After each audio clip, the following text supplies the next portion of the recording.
This next effect is one of my favorite card tricks. I know I say that about all of them, but it really is very easy to do. It's really, really quick, and it won't take much practice, but it will take some. So it's called auto reversal, or at least that's what I call it, and let's get into that. By the way, say hi to Kobe.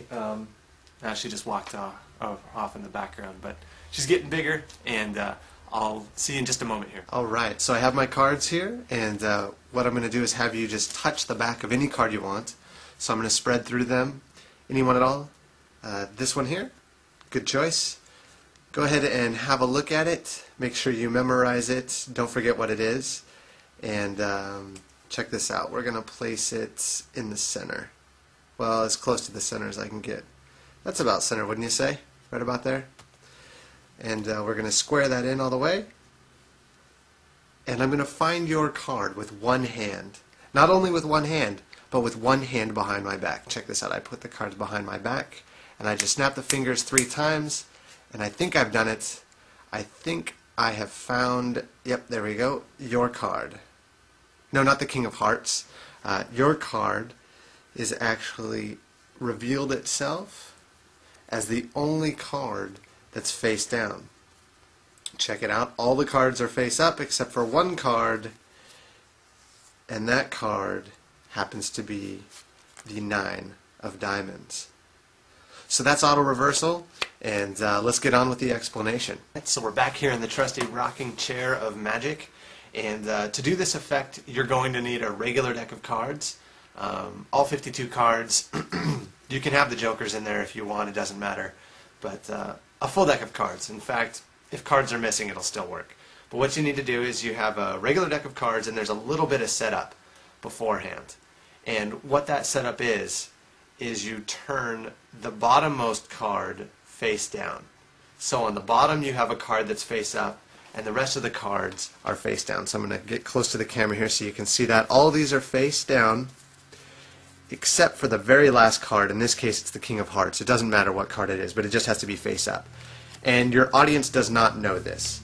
So you spread through the cards like this and let them choose any card they want. It doesn't matter which card it is, as long as you don't spread too far to the bottom card, which is face up. They'll see all the cards face down, and they select one card. Any card at all. In this case, it's the 9 of Hearts. While they're looking at their card and showing it around to everybody else, this is what this hand is doing kind of off in the distance. Notice how I let this hand relax. The reason why I let my left hand relax is because all the focus is here on the 9 of Hearts, and as it's down here, check this out, this is what it does. It turns the entire deck what's really face up, but it just turns the entire deck over, so now there's one card face down. I don't know if you can see that. One card face down, and the rest of the cards are face up. Check it out. So these are all face up except for the top card. And that happens usually at my side. So the card is selected, shown around, my hand drops down to my side, just kind of relaxing, and I turn it over just like this. Then I bring it back into view, and I say, check this out, we're going to take your card and we're going to place it about center, right here, and it's important to keep these cards squared up. You don't want to let them spread out, otherwise they would see this, which reveals the effect. So keep it squared up, and then you just square their card into the pack, just like this, and you're going to say something to the effect of, I'm going to find your card now.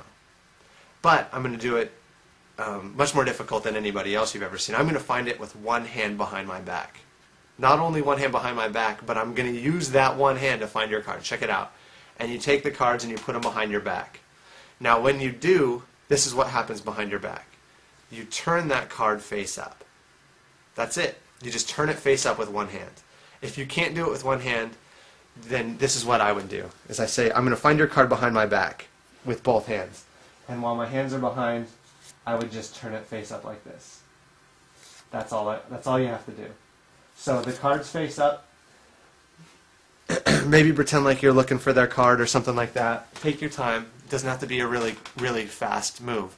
And then bring the cards back out, and I bring them out face up. And the reason is because when I spread through the cards, theirs is going to be the only one face down.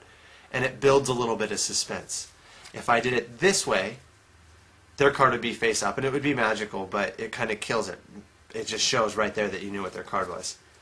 This way is much more suspenseful. So you spread through the cards. Ah, we have one that's face down. Go through the rest of the cards, and then remove their card. And then slowly turn it towards yourself first. Look at it, and then turn it towards them. And again, that's just building suspense. Like this. Maybe I didn't get it right. Nope, I got it right. It's your card that I have hearts. So that's auto reversal. I hope you enjoyed that quick video. Go ahead, grab your cards, try it out. Make sure you practice it a little bit and then run out and show somebody what you can do with a deck of cards. It's a great trick. I hope it serves you well, and I look forward to seeing you on the next video. Take care.